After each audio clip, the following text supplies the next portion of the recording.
दोस्तों electrical food channel आपका एक बार फिर से स्वागत करता है। आज हम लेके आए हैं लखनऊ विश्वविद्यालय में एक एडवर्टाइजमेंट रिलीज़ हुआ है। ये एडवर्टाइजमेंट रिलीज़ हुआ है 11 अक्टूबर को, और फॉर्म जो फिलअप की जाएगी वो 13 तारीख से फिलअप की जाएगी। पद जो होने वाला है यह लेबोरेटरी इंस्ट्रक्टर का कॉन्ट्रेक्चुअल बेस की जॉब मैं पहले क्लियर करता हूँ आपको। बीटेक और डिप्लोमा जो इलेक्ट्रिकल डिपार्टमेंट के हैं, बीटेक और डिप्लोमा के लिए कुल सीटें की संख्या यहाँ पे 2 दी गई है। एज क्राइटेरिया 21 से 40 वर्ष दिया गया है। फॉर्म फिलअप होना शुरू होगा आपका 13 तारीख से, यानी फॉर्म फिलअप होना ऑलरेडी स्टार्ट हो चुका है। फॉर्म का फीस जो होने वाला है वह जनरल और ओबीसी के लिए 500 रुपये, जबकि एसटी और एससी कैंडिडेट के लिए 250 रुपये होने वाले हैं। तो दोस्तों ज़्यादा जानकारी के लिए, पूरा डिटेल डिस्क्रिप्शन के लिए आप मेरे डिस्क्रिप्शन बॉक्स में जाइए, वहाँ पर मैंने इसका लिंक दिया हुआ है। इसे पूरी तरीके से आप रीड करिए और संतुष्ट होने के बाद या इस क्राइटेरिया में आने के बाद आप इस फॉर्म को फिल कर सकते हैं। दोस्तों इलेक्ट्रिकल फूड चैनल आज आप लोगों के लिए लाया है कुछ इलेक्ट्रिकल के कंसेप्चुअल बेस्ड क्वेश्चन। इन क्वेश्चनों को हम करेंगे और इन क्वेश्चनों में एक अच्छी थ्योरी हम सबको मिलेगी। तो शुरू करते हैं आज का वीडियो। क्वेश्चन नंबर पहला जैसा आप देख रहे हैं, in a ideal transformer the voltage induced in the secondary winding must always be 90 degree out of the phase with the. दोस्तों इस प्रश्न को कहने का आश्चर्य है कि इस प्रश्न में आइडियल ट्रांसफार्मर के केस में इन्होंने पूछा है कि सेकेंडरी वाइंडिंग पे या सेकेंडरी वाइंडिंग पे जो वोल्टेज इंड्यूस्ड होगा वह निम्न ऑप्शन में से किससे 90 डिग्री आउट ऑफ फेज होगा या 90 डिग्री का एंगल बनाएगा। तो सबसे पहले हम लोग इसके नो लोड कैरेक्टरिस्टिक को देखेंगे। तो जैसा आप स्क्रीन पर देख रहे हो, ये रहा इसका no load characteristic. No load characteristic में हम देख रहे हैं कि जो वोल्टेज है वह जो इंड्यूस्ड वोल्टेज E1 है वो मैग्नेटाइजिंग कंपोनेंट से 90 डिग्री पे है, वर्किंग कंपोनेंट से 180 डिग्री पे है, और जबकि नो लोड से हम देखेंगे तो वो 90 प्लस 5 माइनस 90 डिग्री के अप्रॉक्स में है। तो सबसे पहले हम देखेंगे कि वर्किंग कंपोनेंट और मैग्नेटाइजिंग कंपोनेंट क्या होता है। वर्किंग कंपोनेंट यहाँ पे कोर लॉस को एवेल्युएट करता है, जबकि मैग्नेटाइजिंग कंपोनेंट जो होता है वह फ्लक्स को प्रोड्यूस करने के लिए, यानी मैग्नेटाइजिंग फ्लक्स को प्रोड्यूस करने के लिए हमारा मैग्नेटाइजिंग कंपोनेंट होता है। फार्मूला आप यहाँ पर देख सकते हैं, मैग्नेटाइजिंग कंपोनेंट और ये वर्किंग कंपोनेंट का I0 कास फाई वर्किंग कंपोनेंट के लिए, I0 साइन फाई हमारा मैग्नेटाइजिंग कंपोनेंट के लिए। एक प्रश्न इसमें और पूछता है दोस्तों कि वर्किंग कंपोनेंट और मैग्नेटाइजिंग कंपोनेंट का पावर फैक्टर कितना होता है। तो आप यहाँ पर देख सकते हैं वर्किंग कंपोनेंट का पावर फैक्टर 1 है और मैग्नेटाइजिंग कंपोनेंट का पावर फैक्टर यहाँ पे 0 है। क्यों है, इसका भी रीज़न है। जो कास फाई एंगल हमारा है वो वर्किंग कंपोनेंट के केस में हमारा V और IW के बीच का वर्क होगा। जैसे आप देख रहे हैं V और I0 ये दोनों सेम फेज में हैं, इसलिए इनके बीच में एंगल जो हो जाएगा 0 डिग्री। तो अगर हम 0 डिग्री को कास 0 में रखेंगे तो वो एग्जैक्टली हमारा वैल्यू 1 देगा। इसके अलावा हम अगर मैग्नेटाइजिंग कंपोनेंट को देखते हैं तो मैग्नेटाइजिंग कंपोनेंट I म्यू जो है वो V के साथ, यानी टर्मिनल वोल्टेज के साथ, सप्लाई वोल्टेज के साथ 90 डिग्री का एंगल बना रहा है। तो अगर हम साइन 90 का वैल्यू देखेंगे तो सॉरी, हमें कास फाई की वैल्यू चाहिए मैग्नेटाइजिंग कंपोनेंट के लिए। तो कास फाई में अगर फाई की वैल्यू हम 90 रखते हैं तो एग्जैक्टली उसका आंसर 0 आएगा। तो ये 2 प्रश्न हो गए। इसके अलावा आइए हम चलते हैं अपने क्वेश्चन पे कि क्वेश्चन में उन्होंने क्या पूछा है। दोस्तों ये नो लोड कैरेक्टरिस्टिक का ट्रांसफार्मर है। जब हम आइडियल ट्रांसफार्मर केस में देखेंगे तो वर्किंग कंपोनेंट, जो कि ये आपका वर्किंग कंपोनेंट है, इसकी वैल्यू हो जाएगी 0। जब ये 0 हो जाएगी तो टोटली केवल मैग्नेटाइजिंग फ्लक्स यानी मैग्नेटाइजिंग कंपोनेंट ही I म्यू यहाँ पे वर्क करेगा। जब I म्यू वर्क करेगा तो हमारा जब ये नो लोड जो करंट है वो उसकी वैल्यू जो हो जाएगी ये यहाँ पे ना होकर के फाई एंगल जो इंक्रीज़ है वो बढ़ करके हमारा 90 डिग्री हो जाएगा। यानी उस समय I म्यू हमारा I0 रोटेट करके I म्यू वाले कंपोनेंट पे आ जाएगा, यानी I0 हमारे I म्यू यानी फाई एक्सिस पे आ गया। तो एंगल जो बीच का होता है वो हो जाएगा I0 और E1 के बीच में 90 डिग्री। तो हमारा क्वेश्चन भी उसने पूछा था कि 90 डिग्री किसके इंड्यूस्ड वोल्टेज के बीच में 90 डिग्री कब बनेगा, किसके साथ बनेगा। तो क्लियरली यहाँ पर दिख रहा है कि I0 उस समय आइडियल के केस में I1 का काम करेगा, यानी प्राइमरी करंट हो जाएगा, वो फ्लक्स के एक्सिस पे आ जाएगा और E1 के साथ वो 90 डिग्री वर्क करेगा। तो इसका आंसर हो जाएगा प्राइमरी करंट। इसे थोड़ा डिटेल में हम लोग समझेंगे। दोस्तों जैसा कि आप देख रहे हैं यहाँ पे हमने ड्रा किया है आइडियल ट्रांसफार्मर का कैरेक्टरिस्टिक। यहाँ पे जैसे मैंने बताया कि I म्यू कन्वर्ट होकर I1 हो जाता है। क्यों? क्योंकि वर्किंग कंपोनेंट जो हमारा पहले यहाँ पे होता था उसकी वैल्यू हो गई है 0। तो जो रिजल्टेंट हम निकालेंगे उसकी वैल्यू हमारी आएगी सेम एक्स एक्सिस पे ही। तो हमारी E1 और I1 के बीच की वैल्यू जो हो गई 90 डिग्री हो जाती है। आइडियल ट्रांसफार्मर के विषय में कुछ हम और जान लेते हैं कि आइडियल ट्रांसफार्मर का जो पावर फैक्टर होता है वो हमेशा जीरो होता है। क्यों होता है? अभी आपने देख लिया कि एंगल दोनों के बीच का 90 डिग्री बन रहा है। उसके अलावा मैंने आपको बताया कि नो लोड कैरेक्टरिस्टिक केस में तो जो फुल लोड करंट होती है नो लोड करंट की, वो फुल लोड करंट की 2 से 5% होती है। नो लोड पावर फैक्टर जो होता है वो 0.3 से 0.4 होता है, और एंगल बीच में जो होता है उसमें 75 डिग्री होता है। और एक इंपॉर्टेंट चीज़ और मैं आपको बता दूं, जो नो लोड कैरेक्टरिस्टिक में E1 की वैल्यू और E2 यानी इंड्यूस्ड वोल्टेज जो दोनों होते हैं, उनमें E2 की वैल्यू E1 से ज़्यादा होती है। तो ये कुछ एडिशनल इन्फॉर्मेशन थे। आइए चलते हैं नेक्स्ट क्वेश्चन। दोस्तों सेकंड क्वेश्चन हमारा है, for a given 3 phase induction motor the slip at full load is. तो स्लिप एट फुल लोड की केस ने पूछा है कि equal to slip at no load, यानी इसमें नो लोड और फुल लोड स्लिप के बारे में इन्होंने पूछा है। तो आइए इस क्वेश्चन का सलूशन हम देखेंगे।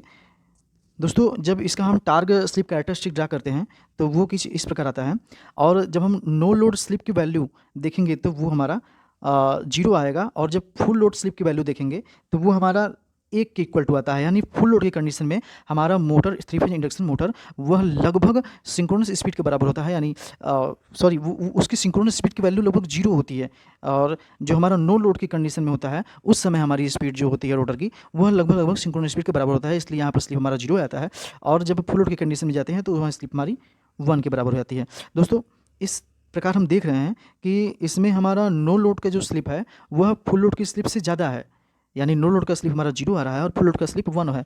तो फुल लोड का स्लिप इनकी इस केस में ग्रेटर देन होगा नो लोड का स्लिप में। तो हमारा प्रश्न में पूछा था, for a given 3 phase induction motor the slip at full load. तो फुल लोड का स्लिप जो होता है, यानी जो फुल लोड का स्लिप 1 है, वो no load slip S equal to 0 के ग्रेटर है, इसलिए हम ऑप्शन सी यहाँ पर क्लियरली देख रहे हैं, greater than slip at no load.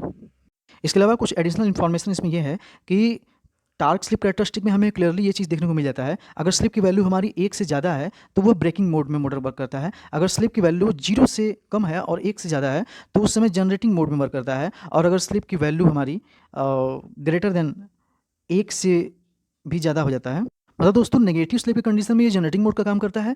Positive slip की कंडीशन में यानी 1 से भी अगर ज़्यादा होता है तो वो ब्रेकिंग मोड में काम करता है। और जैसा कि स्लिप की वैल्यू 0 और 1 के बीच में होती है तो ये एक्जैक्टली अपने मोटरिंग मोड में वर्क करता है।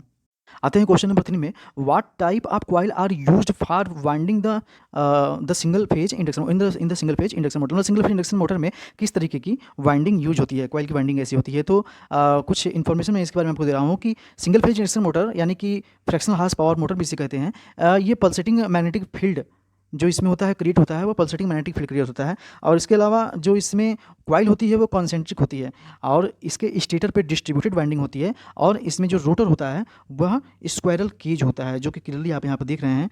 तो हमें प्रश्न में इन्होंने पूछा है कि सिंगल फेज इंडक्शन मोटर का कॉइल का कैरेक्टरिस्टिक, यानी कॉइल की जो साइज़ है या कॉइल की बनावट जो है वो किस तरीके की होती है। तो दोस्तों मैंने आपको बता दिया, इसका जो बनावट होती है वो कॉन्सेंट्रिक होती है, यानी ऑप्शन नंबर डी हमारा इसका बिल्कुल सही है। नेक्स्ट क्वेश्चन हमारा है चौथा, the back pitch in wave and lap winding is equal to, यानी लैप और वेव बाइंडिंग में बैक पिच की वैल्यू, मतलब बैक पिच क्या होता है। तो इस प्रश्न का सही उत्तर कॉइल पिच होगा। मैंने यहाँ पे जो स्ट्रक्चर ड्रा किया है वो पहला जो स्ट्रक्चर है वो लैप वाइंडिंग का है, और दूसरा जो है ये वेव बाइंडिंग का है। दोस्तों लैप वाइंडिंग केस में जो वाइंडिंग पिच होती है वह back pitch minus front pitch के डिफरेंस की होती है। यहाँ बैक पिच यहाँ से निकालेंगे तो winding pitch plus Y F यानी कि फ्रंट पिच हो जाएगा, जो कि लैप वाइंडिंग केस में कॉइल पिच के बराबर होता है। वहीं अगर मैं देखूँ वेव बाइंडिंग के केस में, तो वेव बाइंडिंग केस में फॉर्मूला जो होता है बाइंडिंग पिच का वो बैक और फ्रंट पिच के एडिशन के बराबर होता है। यहाँ से अगर मैं बैक पिच निकालूँ तो बैक पिच हमारा जो होगा वो फ्रंट वाइंडिंग पिच में से फ्रंट पैच का डिफरेंस होगा, यानी ये भी एक कॉइल पिच ही होगा। तो क्वेश्चन नंबर 4 का जो सही आंसर है वह ऑप्शन ए होगा। दोस्तों पांचवा क्वेश्चन एक न्यूमेरिकल बेस्ड क्वेश्चन है, for uniformly loaded DC distributed fed at one end the maximum voltage drop is found to be 10 volt. If it is fed at both side and at the same voltage the maximum voltage drop would be. दोस्तों इसका formula होता है कि अगर distribution line को हम एक side से फेड करते हैं तो उसका मैक्सिमम वोल्टेज ड्रॉप जो होता है वह हमारा IR/2 होता है। अगर हम एक साइड से इसको फेड करते हैं, दोनों साइड से फेड करने के केस में वो IR/8 हो जाता है। तो प्रश्न हमारे इन्हीं दोनों के बीच में रिलेशन है, ये जो V2/V1, मैंने V2 को मान लिया है दोनों साइड से फेड कर रहा है, और V1 को मान लिया है एक साइड से फेड कर रहा है। तो इन दोनों का जो रेशियो आता है 1/4 के इक्वल होता है। हमारे क्वेश्चन में इन्होंने गिवन किया हुआ है कि V1 की वैल्यू 10 दिया है और V2 की वैल्यू सिंपली इन्होंने पूछा हुआ है। तो यहाँ से हम सॉल्यूशन कर लेंगे, तो हमें सॉल्यूशन में ये मिलेगा 10 हमारा गिवन था, V1 की वैल्यू यहाँ पे पुटअप करेंगे तो V2 की वैल्यू 2.5 आ जाएगी। इसका सॉल्यूशन आप देख लीजिए, अच्छा क्वेश्चन है ये, आगे आपकी थ्योरी अच्छा क्लियर कर पाएगा। तो इसका उत्तर जो होगा वह फर्स्ट 2.5 होगा। दोस्तों अगला क्वेश्चन 6 नंबर आप लोग रीड करिए। यहाँ पे current rating of fuse is to the operating temperature, यानी ऑपरेटिंग टेम्परेचर और करंट रेटिंग के बीच में इन्होंने एक रिलेशन पूछा है। तो इनवर्सली होता है, डायरेक्टली होता है, इक्वल होता है या एक्सपोनेंशियल होता है। इसको हम देखने से पहले एक चीज़ क्लियर कर दूं कि जो फ्यूज वायर होता है वो कंडक्टर का मेटल बना होता है, यानी कंडक्टर के केस में जो अल्फा की वैल्यू होगी वो पॉजिटिव होगी, ये चीज़ क्लियर है। फॉर्मूला जब गिवन करेंगे RT equal to R01 plus alpha T में अल्फा की वैल्यू अगर हम पॉजिटिव पुटअप करेंगे तो टेम्परेचर इंक्रीज करने पर जो हमारा रजिस्टेंस की वैल्यू है वो बढ़ेगा। हम सभी जानते हैं रजिस्टेंस की वैल्यू अगर बढ़ रही है तो करंट का वैल्यू घटेगा। इसको दोबारा हम जब रिलेशन का डिस्क्राइब करेंगे करंट के केस में तो I inversely proportional to temperature हो जाएगा, यानी टेम्परेचर को बढ़ाने पे करंट हमारा घटेगा। तो इस क्वेश्चन का सही आंसर जो हो जाएगा inversely, option A inversely proportional. दोस्तों last question, an alternating current is given, इस तरीके से दिया हुआ है, find the time taken to reach -50 at second time. Question में ध्यान देने वाली चीज़ ये है कि इन्होंने सेकेंड टाइम पे पूछा है जब करंट के गिवन इक्वेशन की वैल्यू -50 एम्पियर हो जाए। दोस्तों मैंने यहाँ पे ड्रा कर दिया है एक sinusoidal wave form. Wave form में आप देख रहे हैं कि जो इसकी सेकेंड पोजीशन जहाँ पे ये -50 एम्पियर देगा, यानी यहाँ मैंने -1 ही मांगा है क्योंकि यहाँ पे हमारे क्वेश्चन में जो कि मेंशन है वहाँ 50 है। तो पहले हम लोग यहाँ -1 पर देखेंगे, एज्यूम किए हैं कि -50 एज -1। तो यहाँ पे हम देखेंगे जो पॉइंट बी है, पॉइंट बी पे ही ये सेकेंड टाइम में -50 एम्पियर करंट देगा। तो -50 एम्पियर यानी बी पॉइंट पे टाइम टेकिंग कितना हो जाएगा, तो मैंने इनके पॉइंटों को TOB टोटल टाइम को मैंने ले लिया है, यानी -50 एम्पियर देगा TOB पे। तो TOB के इक्वल टू मैंने TOM यानी ये एक टर्न कंप्लीट किया है यहाँ पे पूरा, तो TOM है, और TMN यानी कि सेकेंड टर्न जो इन्होंने पूरा कंप्लीट किया है अपना, उसमें से अगर हम टाइमिंग B और N के बीच का पीरियड घटा देते हैं तो हमें TOB यानी जितने टाइम में इन्हें दूसरी बार नेगेटिव वैल्यू दिया है उसकी हमें टाइम पीरियड निकल जाएगा।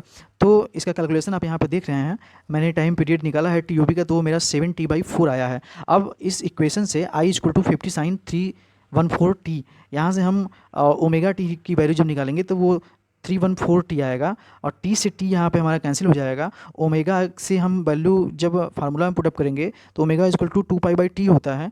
तो T की वैल्यू यानी टाइम पीरियड की वैल्यू हमें यहाँ से मिल जाएगा 0.02 सेकेंड, और जब हम इसको टोटल सेकेंड नेगेटिव टाइम वाले टाइम पीरियड में रखेंगे यानी 7T/4 में, तो हमारा आंसर आएगा 0.035, यानी इस क्वेश्चन का सही आंसर होगा हमारा 0.35। दोस्तों आज का वीडियो हम यहीं पे समाप्त करते हैं। आप लोग अच्छे क्वेश्चन यहाँ पे देखें, आशा है आपको इन क्वेश्चनों को काफ़ी कुछ सीखने को मिला होगा, क्योंकि इसमें कुछ न्यूमेरिकल पार्ट भी दिए हुए हैं मैंने, और थ्योरी भी काफ़ी अच्छी है इसमें थी। तो ये थोड़े से कंसेप्चुअल बेस्ड के क्वेश्चन थे, इसमें आपकी कॉन्सेप्ट क्लियर हुए होंगे ट्रांसफार्मर से लेकर के ये कुछ अल्टरनेटिंग करंट के क्वेश्चन मैंने डाले हुए। आगे के क्वेश्चन में मैं और डिफ़िकल्टी लेवल को थोड़ा बढ़ाऊँगा, तो बने रहिएगा अगले वीडियो में। आज के लिए बाय।